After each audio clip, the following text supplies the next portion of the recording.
Customer service, done right, can be your company's single biggest competitive advantage. Welcome to the Customer Service Revolution. Join customer service authority and best-selling author John DiJulius as he interviews leaders who are revolutionizing their industries. This is more than a podcast, though. It's a movement.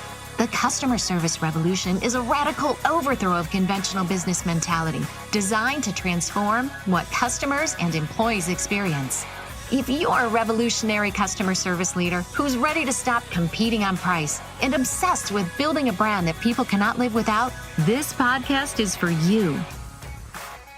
Is your business looking for top talent to join your team?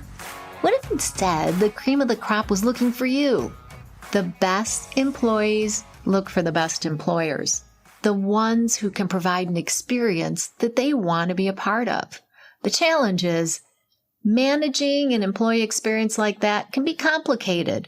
It's a collective effort that involves HR professionals, people managers, dedicated employee experience teams, senior leadership, and cross-functional collaboration to create a positive, engaging, and supportive work environment for employees. However, you can simplify all that if you know about the systems used by top workplaces and how to create and implement your own crave-worthy signature employee experience. And that is exactly what the DiJulius Group guides you to do in the Employee Experience Executive Academy. Wondering who to send? Well, now all your culture-creating leaders can enroll together in the Employee Experience Executive Academy to actively work on building and implementing the systems to provide an employee experience that sets your business apart.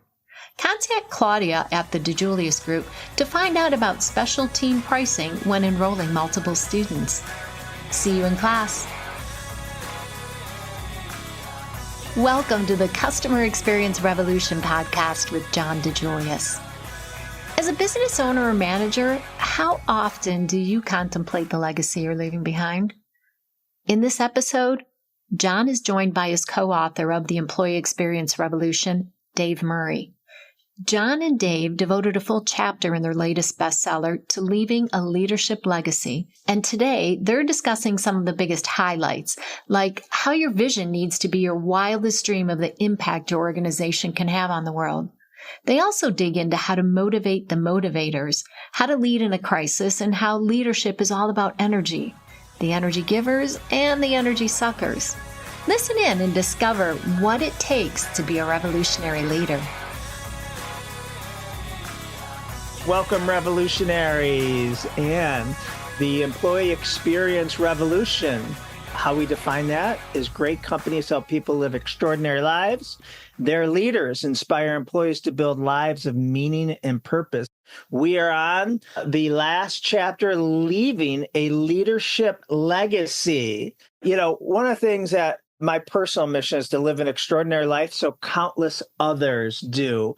And I just feel like it's an obligation that we need to do this personally and professionally. So welcome, Dave Murray. Thank you, John. It's great to see you today. I can't believe that we're already on chapter 9. It flew by, but it kind of makes sense because I don't know if you're getting this feedback. We haven't talked about it yet, John, but a lot of the feedback that I'm getting on the book from people that have at least started it, if not finished it already, is that, you know, there's so many great points in there, which we knew when we were putting it together, but also that it's an easy read, which I find as a compliment because sometimes I feel like I'm a little clunky when I'm writing. So I'm glad to hear that. But I feel like this 9 sessions of webinars has just been kind of like easy conversations. And I feel like that's what the book is too.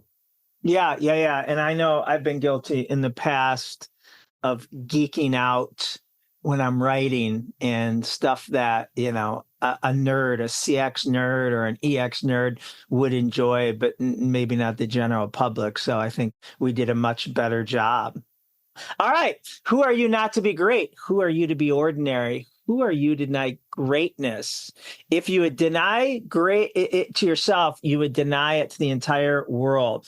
How dare are you to be ordinary? I love this quote too. Undeveloped potential cheats those around us, those we touch, influence, and impact, as well as deprive ourselves of joy, satisfaction, and opportunities. Living our life to its fullest potential is not an opportunity.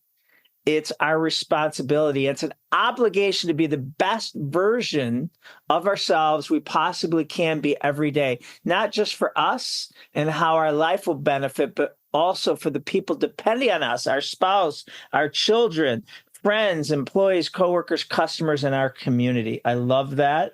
That's what keeps me trying to be the best version of myself, is that guilt of the domino effect and those who've done it before us that had the great people in our families, businesses, relationships that have had such a positive influence on us, and we probably wouldn't be where we are today. And John, if I could just add before you transition to the next slide, this, when we do this in a workshop fashion. So, for example, at our Customer Experience Executive Academy, we cover some of these exercises and topics of leaving that leadership legacy. It's really powerful. And it's one of the most powerful and probably transformative days that we go through with that group when they come in to go through all those classes, those 12 days of classwork.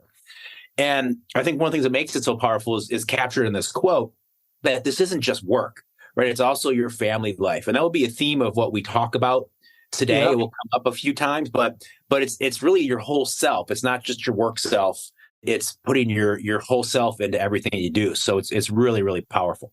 Yeah, you're right, Dave. I've always was worried that when we do this as a workshop with a client or in our academies, this may be too foo-foo for people, but it's really probably the highest rated, most praised of all the sessions we do. So let's get into it. I love this term, Ubuntu, and you'll hear about it from this TED Talk speaker. Ubuntu is an African word that means I am because we are. And it refers to the power of our shared humanity rooted in kindness, compassion, and interconnectedness. Can you imagine if our global philosophy followed this? If there's literally no place where I end and you begin, how would that change how you show up to work? How you treat your neighbors, how you led others? I honestly believe this word has the power to change the world. Yeah, I love that. I am because we are. And I think the greatest leaders of all time, whatever you want to classify them, created a sense of community that gets people to rally around it. So, and here's something that great leaders do as well, is they're a contrarian. And here's what happens in so many organizations, and we hear this all the time in our consulting, that what happens is great initiatives, great ideas fall victim to the old school thinking of we've always done it this way, right? And so what this contrarian thought process is that you're not necessarily just following popular opinion or groupthink, especially a position against the majority, but that's what leaders need to do to really be successful. What is going to move us forward? What is best for us as an organization? Not what's most convenient or not what's going to get us to weather this storm. What's going to help us really in the long run? So great leaders really are contrarians by nature. They question everything. They don't just fall into that groupthink or consensus way of thinking. And they're willing to push back and reimagine what's the best way to do things. And so if you think about your leadership style and your leadership opportunities, are you pushing back? Are you looking for what's best for either your department or the organization as a whole, and not just solving that one problem or not just going along with something that we've always done that way? So it's really something to think about from a leadership standpoint. Something that you made me think of here, Dave, is it's not just the leader that needs to be a contrarian, but something I've struggled with is you want contrarians on your team. But the first instinct is when you're, if you're in a meeting and you're an employee and you're or a leader and you're challenging, my first knee-jerk reaction is, Dave, just go with it. Like, why are you trying to throw a wrench into things?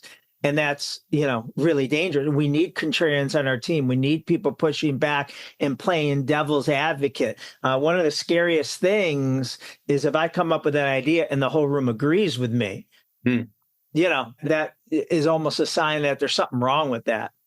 But, you bring up a great point, because that also falls back on leadership, because leaders need to create that confidence and that level of comfort that people can share their views and not feel as though they're going to be singled out, called out, whatever that may be. 100%. Here's a great quote from Stan Slapp. Stan spoke at our conference a few years ago and was just amazing. Your leadership's emotional commitment is what solves problems that are unsolvable, creates energy when all of the energy has been expanded, and ignites emotional commitment in others, including your employee culture. And so at the end of the day, what this is really saying is if your leadership team is all in, if they're emotionally connected with the team, with the organization, then they are going to have that energy. They are going to be able to focus on and solve those problems that seem unsolvable. They are going to have that extra energy when everything's been expended. And so that emotional connection, that emotional commitment from your leadership team or from you as a leader to the team that follows you, whoever that may be, is so important and very often overlooked. Yeah, and this reminds me, I don't know if it was last webinar or which webinar it was, but this all comes full circle. You can't get that emotional commitment from leaders if they're accidental managers, right? And that's so important. The reality distortion field, back when Apple was just a startup, one of the first things new employees were taught, sometimes a hard way, was that their leader, Steve Jobs, had a reality distortion field. The reality distortion field enabled Jobs and Apple to inspire his team to change the course of computing history with a fraction of the resources of Xerox and IBM. They did the impossible because they didn't realize it was impossible. The reality distortion field was a combination of Jobs' charismatic style, Riz, an indomitable will, and an eagerness to bend any fact to fit the purpose at hand. Even though Apple employees were aware of what Jobs was doing, they would eventually give up and go with it and end up doing the impossible. How can you create your own reality distortion field? Steve Jobs' reality distortion field was a personal refusal to accept limitations that stood in the way of ideas, to convince himself and anyone on his team that anything was in fact possible. Each of us have the opportunity to create such a field. What we consider possible and impossible are merely the way we are pre-programmed in consensus thinking about artificial boundaries. What ideas and thoughts do you need to become unrealistic about? Which is a great lead-in to your story here, Dave. Yeah, let's talk about Roger Bannister and belief systems, because what John just talked about with that reality distortion has a lot to do with what you believe, what your teams believe, and how beliefs can really limit us. Kind of going back to that idea of we've always done it this way, and how can we ever do something differently? So here's the story of the 4-minute mile, just to refresh your memories, because I'm sure a lot of you remember hearing this back in grade school. But for centuries and centuries, man tried to find a way to break the 4-minute mile. And legend has it that even at one point, the Romans or whomever had lions chase men to try and get them to run faster and try and break that 4-minute mark. And it just wasn't happening. And how did that work out? Yeah, for the runners, usually not very well. The lions were a little faster. Yeah. But in the early 50s, there were actually some medical experts that had been studying this, and they determined that the human body just wasn't capable of eclipsing that 4-minute mile pace, that was a barrier that couldn't be passed, and it just kind of was what it was. As a matter of fact, they also said that it was dangerous to push the human body to that limit. So that was in the 1950s. Very soon after that, actually May 6th of 1954, Roger Bannister made history and really shocked the world, and especially the medical community, when he broke the 4-minute mile barrier. He basically made the impossible possible. And everyone was like, could this ever happen again? Is he just some sort of extreme human that can do this? But what happened next was so amazing. Within the next 12 months, so within that calendar year from when Roger Bannister broke the record on May 6th, that following 12 months, 24 more runners broke the 4-minute mark. So here we go, all throughout history of no one being able to touch that mark. one person beats it, and all of a sudden 12 people follow within that same calendar year. So did the human anatomy change? Did people become stronger? Well, what really changed at the end of the day was the belief system, right? What people were always told couldn't happen, someone proved that wrong and they achieved it. So then other people knew that they were able to make that change as well, to hit that goal. And this belief system applies to all of us in every aspect of our lives. At the end of the day, we can be either very limited by beliefs or we can be encouraged and pushed forward by our beliefs. It's really dependent on what our beliefs are. So as leaders, we need to be thinking about what are the beliefs of our team? What are the beliefs of our department or of our organization? Do we have limitations? And if we do, are they holding us back? Because most likely they probably are. And so how can we shift the mindset on some of those beliefs that currently exist within the organization? Love that story, Dave. And you're an avid runner. You've run marathons and half. Did you ever break the 4-minute mile, Dave? Never in my life. I broke 7. That was my big accomplishment. I've done a 6:58. Wow, nice. I'll take right. That. Leading in a crisis. Now, I thought this was really important because, it's kind of bookmark this for you as a leader to go back and sometimes it's not applicable. Today, everything might be going pretty well. You kind of think of, in my career, leading in a crisis, you got 9/11, right? Which shocked the world. Then you had the 2008 Great Depression, was it called? I think, yeah. And then, you had the pandemic and all that goes with it. But besides the world things that dictate the economy, maybe, a presidential year, all those things. The other thing is we have our personal crises, and personal could be in our company. It could be change. It could be, something happening in our industry, and it could also be personal. So, there's no telling when you're going to go through your crisis. So this is really important for me to go back and some rules. You got to communicate with your team. If it's a company-wide crisis, you got to communicate like never before. Communication is the key. Just constantly communicating. Refer to your mission, purpose, core values, and customer experience action statement as the foundation of why we're around and measuring everything. Love this quote. This isn't happening to us, it's happening for us. So you got to weaponize adversity. A crisis is a horrible thing to waste. It's an opportunity to reinvent yourself. And then the final thing that I'll go into a little deeper is be in the certainty business. But before I go into that, I see so many times that leaders or just people in general, again, this could be a personal crisis, ball up and, in the fetal position.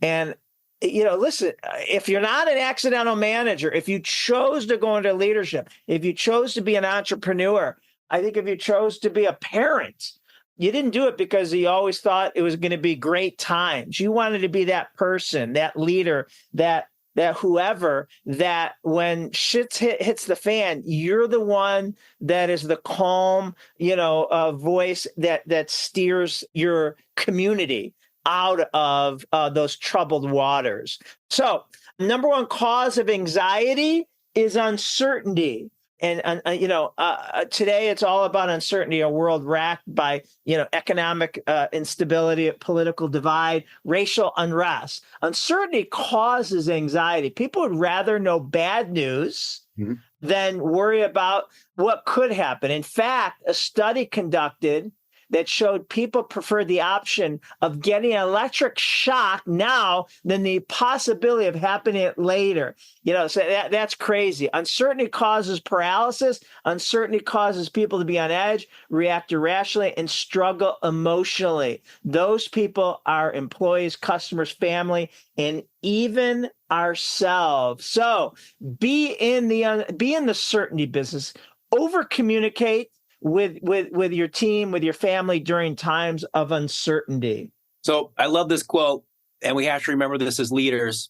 Leadership is easy when the wind is at our back, but much harder when we are facing into the headwinds, right? So talking about what you're just talking about, John, leading during a crisis, dealing with with maybe a global crisis like the pandemic, or maybe it's an individual organization's crisis, financial difficulty, maybe loss of a huge longtime client, whatever that may look like.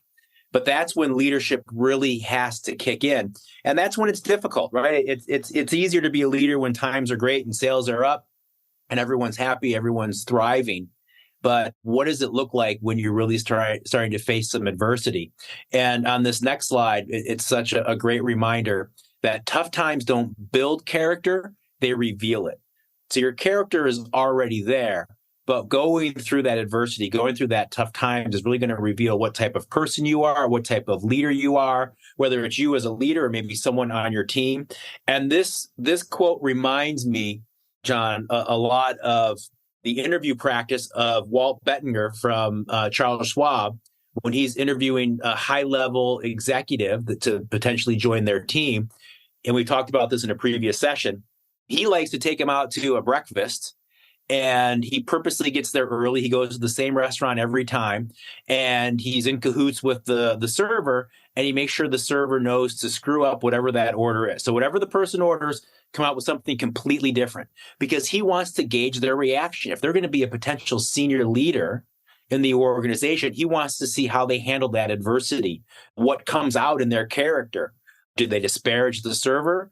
Do they apologize? Do they ask for the right order? Whatever that is, he's looking to see how they react. And reacting as leaders sometimes is so important and something that often gets overlooked.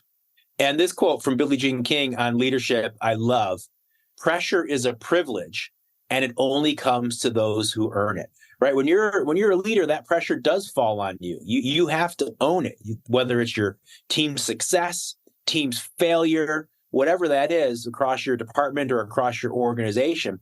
But as you go up the leadership ranks, you are accepting that privilege of pressure. And are all our leaders aware of that? I think very often they're not, going back to the point that John brought up earlier, that 80% of leaders out there or managers are considered accidental managers, meaning they have the job knowledge and the job skill, but they don't necessarily have the leadership knowledge or skill. And accepting that pressure and handling that pressure is a big piece of that. You know, Dave, I talk about, I have a word of the year every year. It's really important to me. And one of my favorite words of the year this was probably around maybe 2019, was my word encourage. And I stumbled on it when I was writing the book, The Relationship Economy. And it said the Greek translation for encourage is to make strong, others strong. And I don't know why. Then I started looking at encourage, and I kind of split up the words in courage, in courage, and then flip-flop them. Courage in. And that's what encourage, as leaders, as human beings, as parents, as friends, I believe that's our job, is to put so much courage in other people, whether it's your kids, it's new employees, it's your leadership team, it's your clients, is that they have almost an unrealistic expectations that they could do anything. And so that's why I love this next quote that goes, what a great honor and responsibility to be a fundamental reason why people accomplish more, enjoy more, and are more fulfilled in the one life that they have to live. So, how much are you encouraging? And so you also, I watch a lot of videos and on YouTube and TikTok, and, some people I look up to, I see what they blame their success on. And so I'm going to show two quick videos. One of Gary Vaynerchuk, which if you don't know, you should be following him. Super successful in so many aspects. And then one of Adam Sandler. And both, they kind of give credit to the people that encouraged them and where they got to where they are. Some of us in this room are extremely lucky to be the byproduct of an incredible mother. And when you are the byproduct of an incredible mother, you are really unstoppable. And so nothing scares me. I think I can do everything. And she's, the beacon and seed of everything that has worked for me in my life. And so the reason, if some of you have seen my social media, the reason I put up the number 5 is that's a little bit of a head nod to the person that crafted me. And that's my mom. My mom built huge self-esteem in me. me. And I feel like the biggest reason I am who I am today to everybody is because I feel so guilty and so grateful for what she did for me that I want to do it for everybody else, which is, guess what? You suck at a ton of shit. Good. So does everybody else. You're also probably pretty rad at something. Try as many things as possible until you figure out what you're rad at and you like, and go do that for the rest of your life and stop giving about everybody else. All right, let's watch Adam Sandler's quick one. Growing up, my parents literally did everything they could to give me crazy confidence at literally everything I did. School, sports, singing, joking, they acted like I was the best at all those things, even though other kids were way better than me. They just always made me feel like I was the star of the family. Love that. I love that. It makes me want to call my kids, text my kids, call my staff, and just make people feel that they can do anything. Thoughts on any of that, Dave? Yeah, going back to, we talked about a little bit earlier when we do this in workshop form, whether with a client or at one of our academies, to me, one of the most powerful pieces is, did I do enough today for all those people that are so important to me? Did I achieve everything I could? And again, not just your teams, if you're a leader, but also those that rely on you at home, kids, a spouse, etc. And so I think that's a really powerful mindset to keep in mind. If you enjoy what you're learning on the Customer Service Revolution podcast, you'll love our weekly newsletter, The E-Service. It's full of great customer experience tips and stories, includes special offers, webinars, and more each week. To sign up, head to tdg.click/eService. That's tdg.click/eService, ESERVICE. Enter your preferred email address, and you can look forward to great advice from John in your inbox every Wednesday. So, every time we meet, John welcomes the revolutionaries. That's all of you are revolutionaries.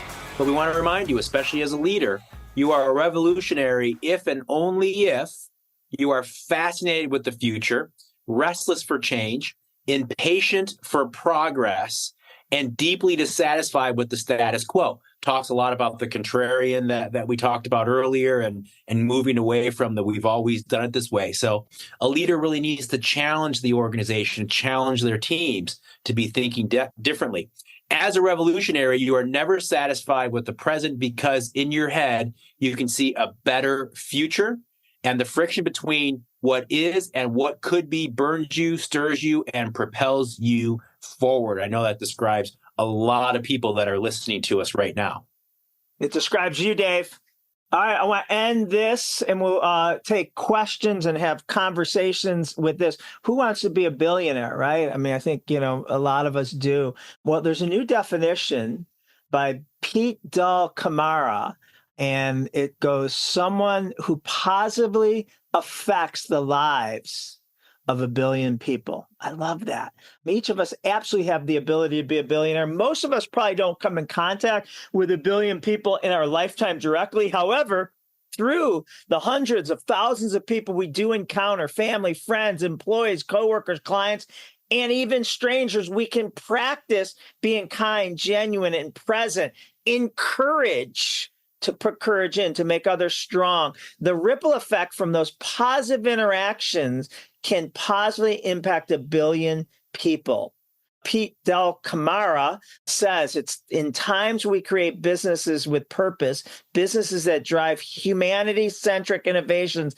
It's time that we stop working for businesses and businesses start working for us.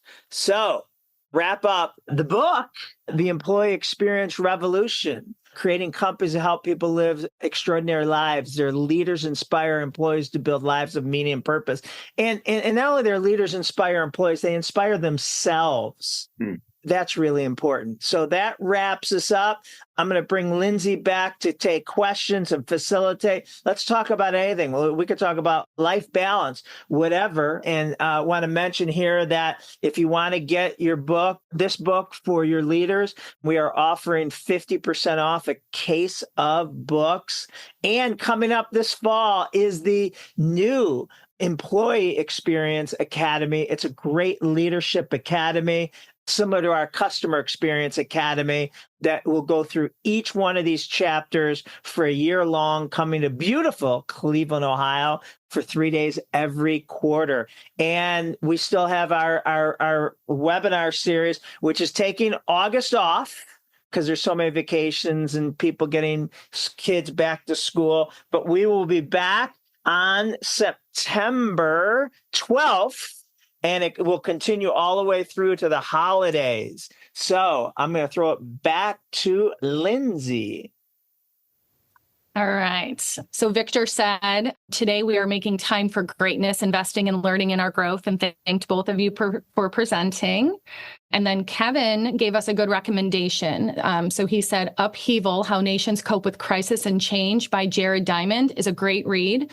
He said it goes over 10 steps to both national and personal crises. Yeah, these steps are outstanding for any form of crisis, national, personal, business, and he encouraged everyone to read it. So thank you again, Kevin, for that. Love that, Kevin. And just something to go along with that, my word of 2024 is opportunity.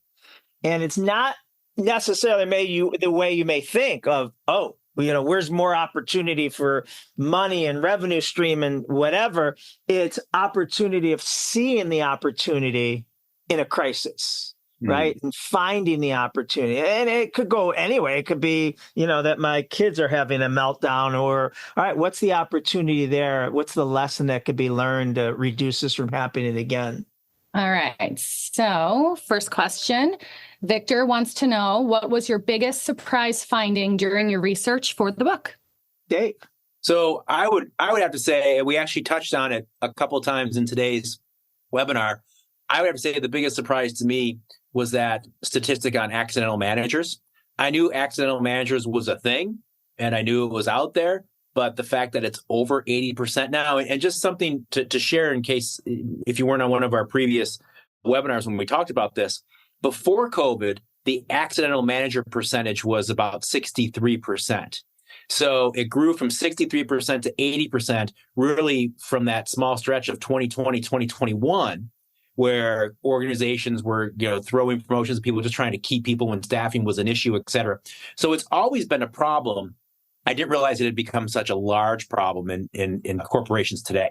Yeah, I would agree with that, Dave. That was where I was going to go. That was my probably number one surprise, but there's a lot of surprises, and it may stem from accidental managers. I think it also stems from, greed, the disparity between, and this is probably more in, the top 500, 100 companies, but we just got to be careful of the separation between the executive team, their growth and income over the past 35 years, 40, even 50 years since the 70s.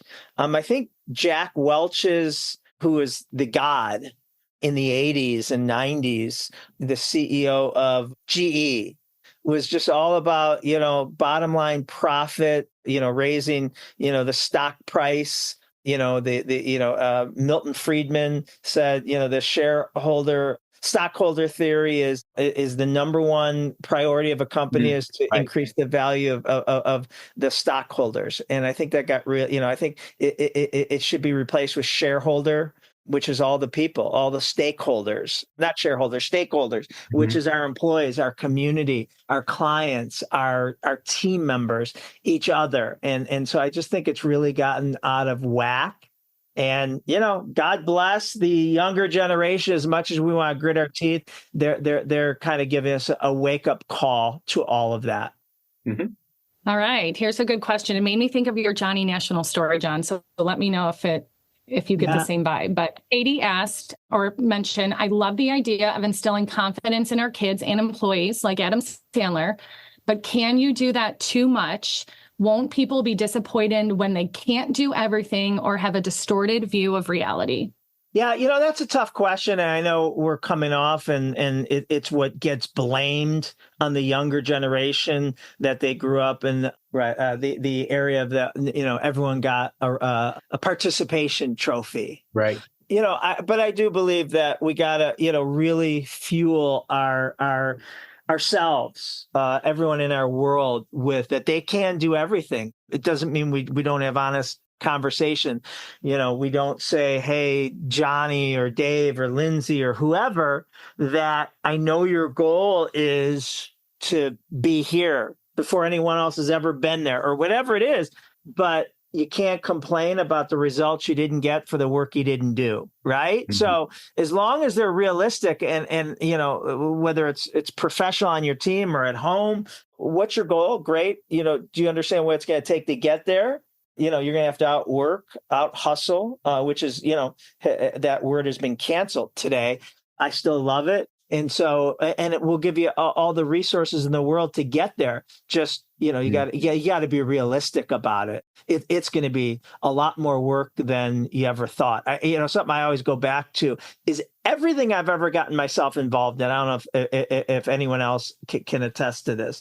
From opening a business, right? Obviously, when you open a business, people say, oh my God, 4 out of 5 fail and how hard it, and employees, oh my God, you don't want them. And yeah, whatever. And then when I got into it, it was so much harder than they even told me, right? From, writing my first book, from being married to being a parent. I mean, the list is endless of everything I've ever gotten myself into. I found myself in over my head, way harder than everyone warned me, and all I got was warnings. But I also, in every occasion, rose to the occasion. I just have that confidence. So I think that's really important, is that, we have to know that, while I don't know what I'm getting myself into, I'm going to do what I have to overcome it. And that, is consuming and becoming the smartest person and finding the opportunity in those losses. Okay. So next question's from Gina, who also mentioned in chat that her entire leadership team is going to be doing a book club with your book in September. That's fantastic, Gina. Yeah, that's awesome. So here's her question. Yeah. What tips can you suggest for a smooth transition of a new leader coming into your organization and taking over staff? Yeah, that is definitely a tough one. Dave, you want to take a swing at it? I'm going to give you the tough questions, Dave. I'm going with the easy, the layups. Thank you, John. I appreciate it. You can do it, Dave. I believe in you. Oh, the encouragement is amazing. So I think the first thing that you have to do is make sure that you're not hiring an accidental manager from somewhere else, right? Just because they have that title of VP or director or whatever it is that you're bringing them in as, doesn't mean that they're necessarily a good leader of people. Just because maybe their team had some results, positive results at their last place of work, also doesn't mean they're a good leader of others. And so one of the things that we really cover throughout this book is really kind of creating that playbook of your organizational leadership, what you expect your managers, your supervisors to do when it comes to leading, right? Not just the job function things like make sure your team is hitting sales quotas, et cetera, but how are you going to interact with your team? How are you going to lead your team? Are you doing one-on-ones? Are you holding regular meetings, regular huddles, et cetera? So making sure that you have that in place. So when a new leader comes into your organization, they understand how to lead within this organization and live up to this organizational culture. So we really focus on making sure that you have that training in place. Because if you don't, that's how you get accidental managers. That's how people have to kind of go out there and figure it out for themselves and hope they're doing the right thing, as opposed to having some leadership standards in place that anyone who is being onboarded to leader, whether they're coming from outside the organization or being promoted within the organization, they have those guidelines to follow and understand what it means to lead within that organizational culture. Dave, to add to that, I believe we are faced with this, definitely me and you as consultants, every time we go into a place, right? Because like a new leader, people could think, yeah, I thought we were pretty good at customer service. Why do we need a customer service consultant coming in and telling us, who doesn't know our industry, doesn't know our company, and they're going to tell us? And so, I believe any great leader, especially taking over a new department, team, organization, whatever level they are, should do what we do. You come in and ask questions, and you interview everyone. And Dave, what is it, about your job that, you like? What is it that prevents you, no fault of you, prevents you from delivering world class? Oh, we're a little short staffed right now. It's busy. Our operating system is out of date. Oh, wow. And you find that, and the other thing that we always have, I was just having this conversation with a client we were onboarding yesterday.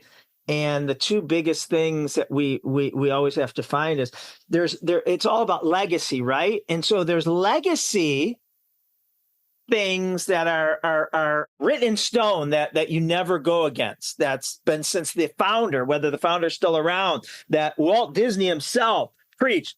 Okay, we as consultants, or we as new leaders, need to know that. So we have the foundational principles that this company was built on. But there's also the opposite legacy.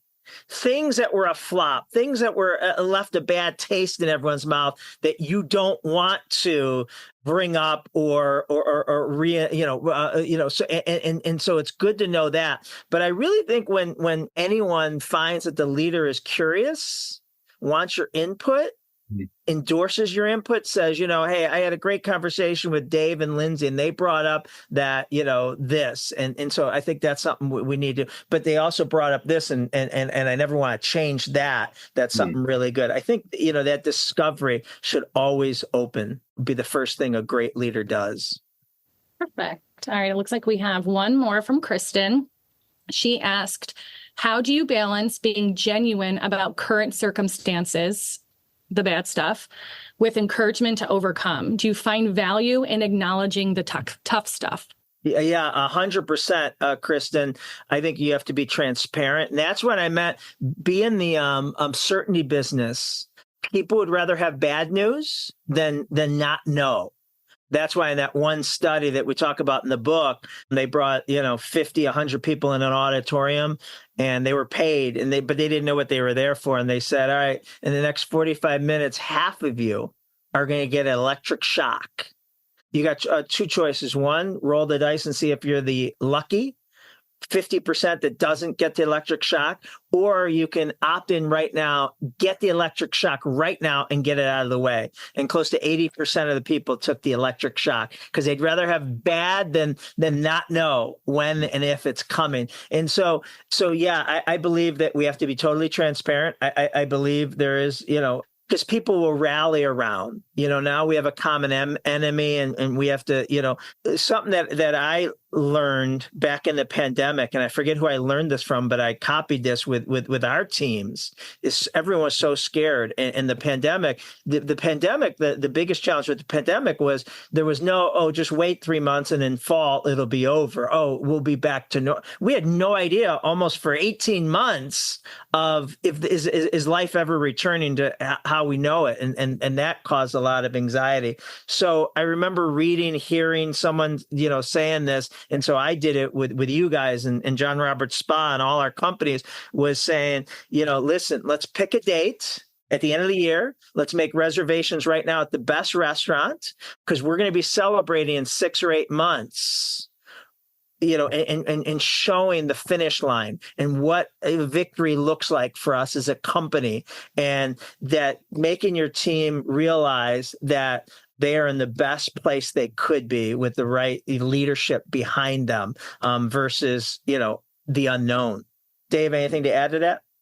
Yeah, I'm just looking at Kristen's question. It just makes me think also that you're right on the money, John, with that idea of transparency.